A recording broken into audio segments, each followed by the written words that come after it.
Hello, everyone. Thank you for joining. We're going to talk a little bit about viticulture, some basic terminology, kind of get that out of the way. But first, what am I drinking today? I've got in my glass this beautiful 1998 Pride Reserve Cabernet Sauvignon that I've had since release. We had an event yesterday with the wine critics from Rob Report for one of my clients that I do consulting winemaking for, and of course an abundance of great wines on the table. And this was left at the end, so I kind of took it home with me. So it is an absolutely magnificent wine. It is in decline now. It is at full maturity. So here it is, the Pride Reserve 1998 Cabernet Sauvignon. Absolutely stunning wine. Um, but like I said, it is a bit in decline. At full maturity, it is a seamless bouquet on there, beautifully fragrant, has that rich Napa Valley fruit profile. The finish is beautifully lingering. But the best was probably about 5 years ago, maybe 6 years ago. But it's still hanging in there. If you have bottles of this wine, I would recommend drinking up in the next year or two. It's not going to get any better. This, I believe, I have one more bottle of this, which I probably will drink in the near future. Anyway, let's get on to some viticulture. We will introduce some basic terminology. I do want to point out a few books which are great to have. This is a book called Wine Grape Varieties in California. Has some great pictures of clusters and the vines and things like that, and some basic information on the various varieties. It is a very gentle introduction to viticulture.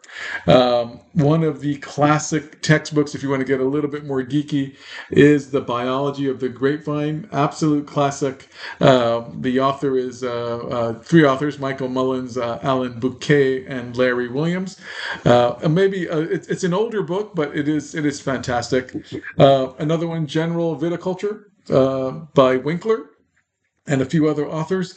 Kind of a classic textbook. A more modern one, which I absolutely love, is this Science of Grapevines. This is the first edition of the book. I believe there is a third one out already. It is by Dr. Marcus Keller at Washington State University. Again, an in-depth, very geeky type of viticulture book, but it should be on the shelf of any budding viticulturist or winemaker. It is that good of a book.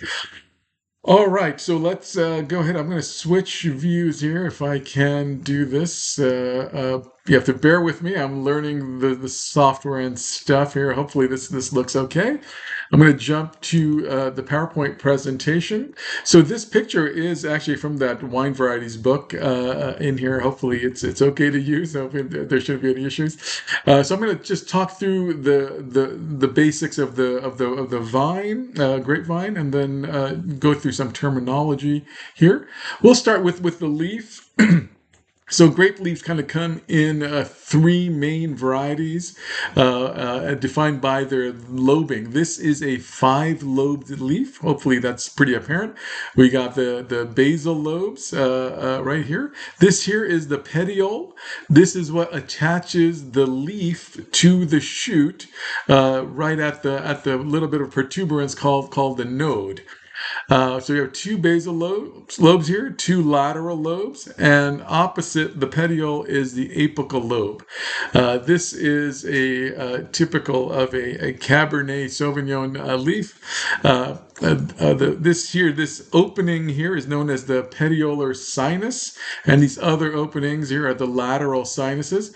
And every variety has a little bit of a distinct shape of the lateral sinuses, so that could be used as a clue if you're trying to divine what the variety is based off of the leaf and just the shoot and berries and things like that. A topic called ampelography. The serrations on the leaf margin here. We also call them teeth. The various varieties have different types of serration, more sharp or more rounded, etc. The surface of the leaf the leaf blade is called the lamina, and so let's see. I think there is a picture. Here's a picture of an actual Cabernet Sauvignon leaf. You can see the five lobe architecture of the leaf. These are the vasculature in the veins. So the leaf is a photo sugar producing factory. It is a photosynthetic photosynthesis is going on here, producing sugars, and that has to reach the appropriate places in the grapevine via translocation. So that's what these vasculature is kind of transporting those sugars. So aside from the five lobe leaf, there is a three lobed version as well. This is a Sangiovese leaf.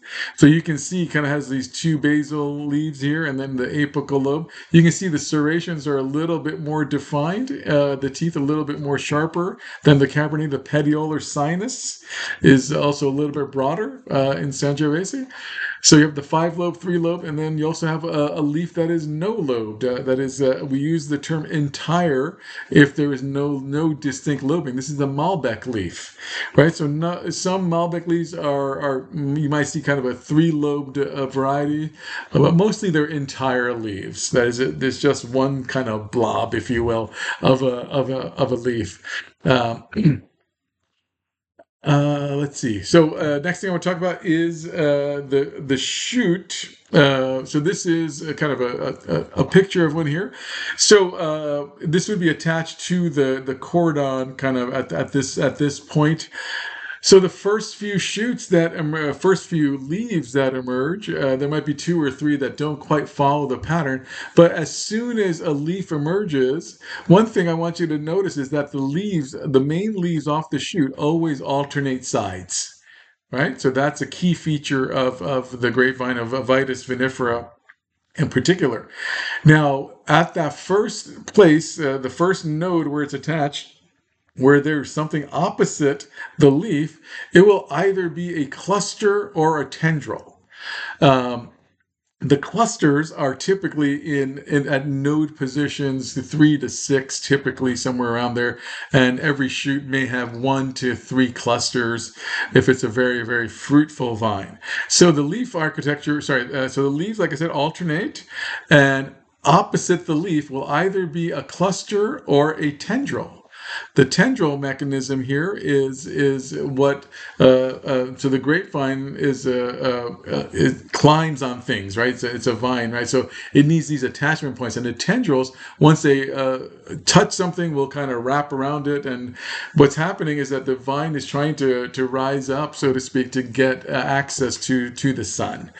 Okay, so like I said, the leaves alternate. So we have two leaves that will have something opposite it, usually a cluster or tendril, and every third leaf as it grows has nothing opposite it. So here's a leaf with nothing, and then you got the leaf with the tendril, leaf with the tendril. This other portion here that develops, you may see some leaves and some branches. This is what is known as a lateral shoot. So in the axle, the angle between the leaf and the shoot, there develops what is called a lateral bud. Now, the lateral bud is also known as a prompt bud. It does not have the ability to overwinter. So this is not going to generate a new shoot next year. It either grows in the current season or will die off. So if it grows, it'll start developing a mini shoot of its own. And depending on how much canopy you want, you may remove the laterals to let some more sunlight in, or if you may need some of those leaves to also generate sugars for the plant. So that we'll talk about that in detail later. One other key aspect is the top of the vine, the tip, is known as the growing tip. The technical term is the apical meristem.